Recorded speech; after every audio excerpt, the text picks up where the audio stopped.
computer. Okay, I'm pretty sure I'm recording. Okay, yeah, could you go into more detail about the students that lived in your area? I know that they are the students who live in Kingsbury come from low income families, and I know that you worked with them firsthand, so I was just kind of curious on how that was. Sure. Many of the students, I would say the majority, were low income. We qualified for free lunch, um, majority, and free breakfast. Um, so much so that the town just made up the difference. The district made up the difference in cost, so anyone could have lunch and anyone could have breakfast. Certainly at one point, until there was a cut in funding. So some of the things that um, were very noticeable to me and concerning as both a teacher and as a mother, um, many of the students didn't have simple basics at home. And not that the parents didn't want that for their child. Sometimes there's just that of a block of access or education about, or the finances, and also the time. I would come across families that the parents were working several jobs, or it was a single household family. And so having the extra support at home was difficult for them. As a teacher, I found, having students as young as second grade and third grade, when the parents said, they weren't able to help anymore because the math was getting too hard, or they weren't that good at reading, that kind of tugged at my heartstrings. Um, so basic experiences, I guess now I'll compare maybe like my own childhood and what, as a parent of two daughters, middle class, um, the children seem to, simple things that I just took for granted: reading to your child at night, having a good breakfast before you go out in the morning, not being hungry, getting to a doctor when you needed it, vision checks, having glasses if you need it. These, to me, were simple, basic things that weren't that easy for the students. So as a teacher, not just me, my colleagues as well, we kind of do a lot. We are much more than just educators. We become, counselors, consolers, parents, and advocates for our students. Them. So it sounds like you were very involved in their lives, and you kind of had. So you were kind of put into a role where you were more, yeah, like you said, you were more than just a teacher, and you would have to help them. So what kind of programs did they offer any programs for these kids or Sure. Um, it all comes down to money.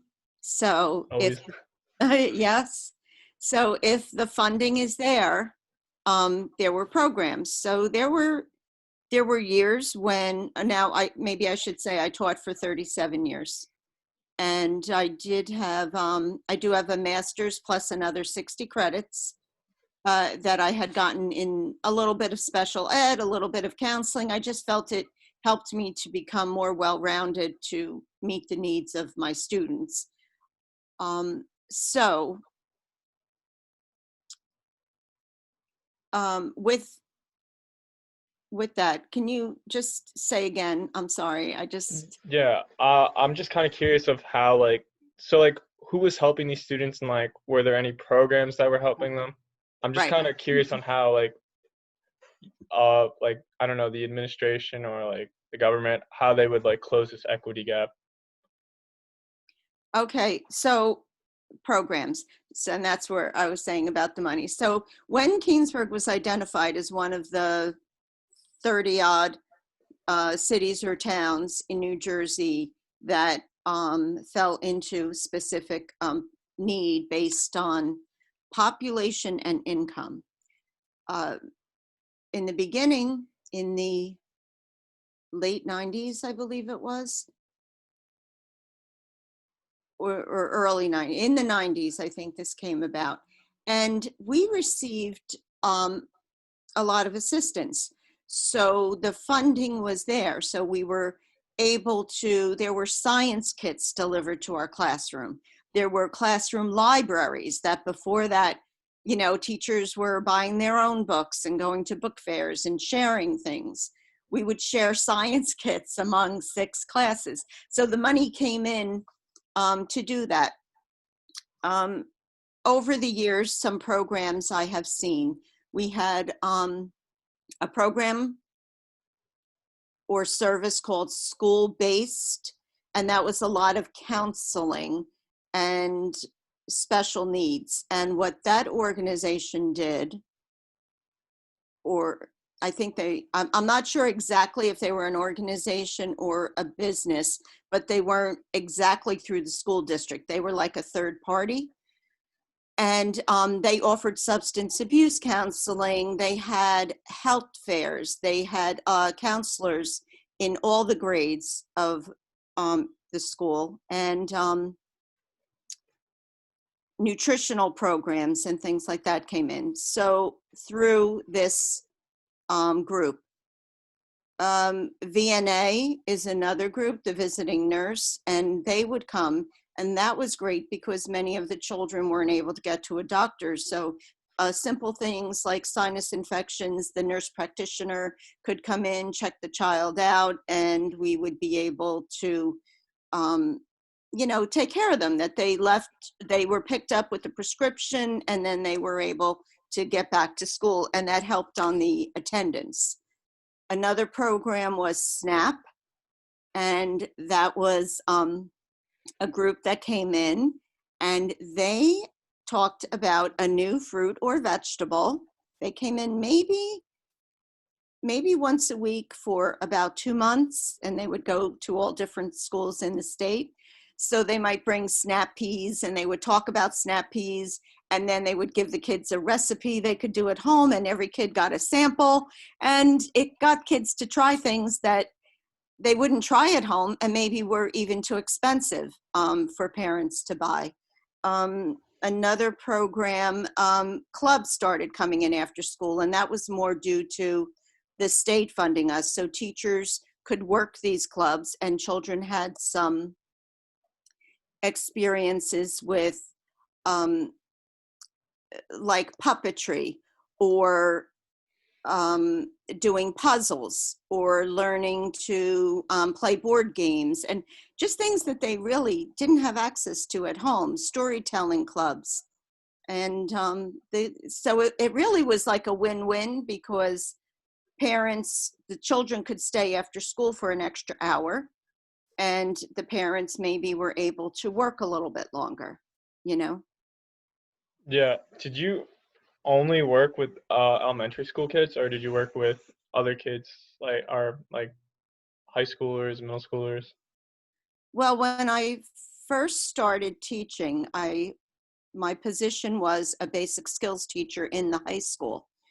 That was 1985 and 1986. And even though I have elementary certification, which was K-8, since they were basic skills and they were elementary skills that maybe students hadn't mastered, but they were not special ed, it was simply just these kids need extra help, basically to pass the high school proficiency test. So I was there at that time, which is that was quite a while ago. Yeah. And after that, it was elementary. But I could mention that I was the president of my local association.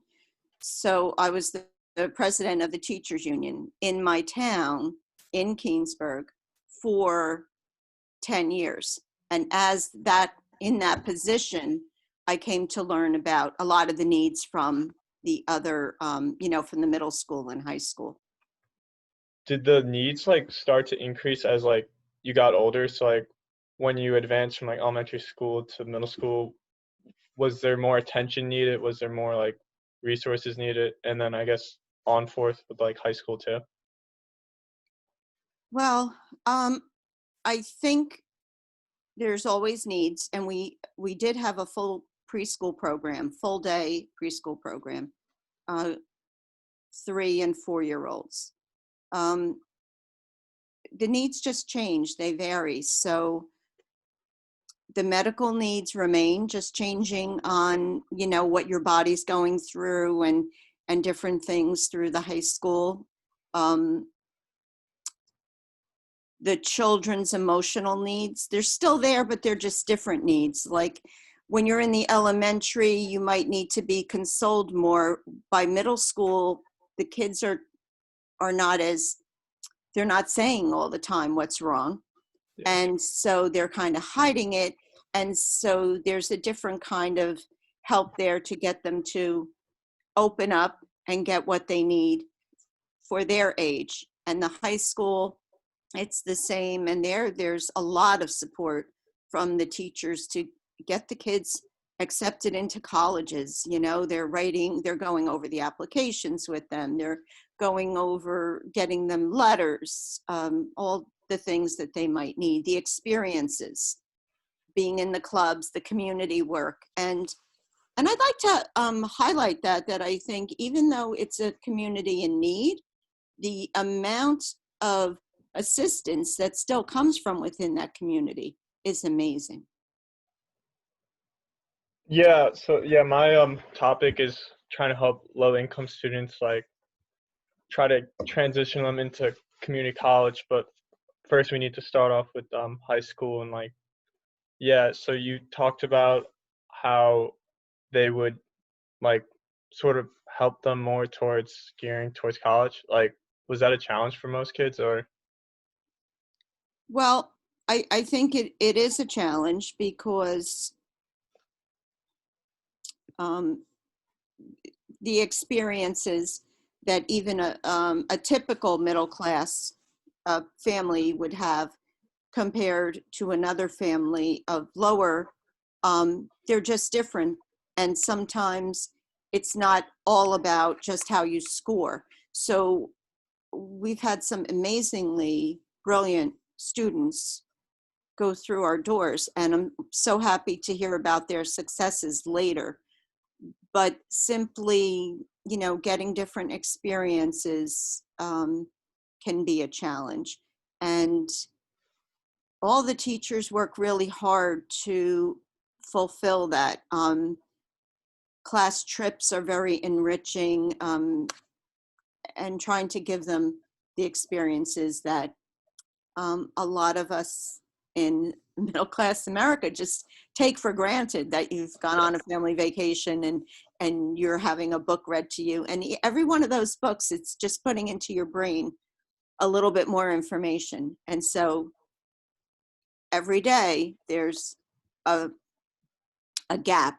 Not with every student. There are definitely middle class and some families in the town that are financially well, and I think you'll find that in any place. If when you look at Neptune or Asbury Park in Monmouth County or Newark, you have beautiful homes and people with means, but it's not the majority. yeah. Okay. I think that concludes with all the questions I had.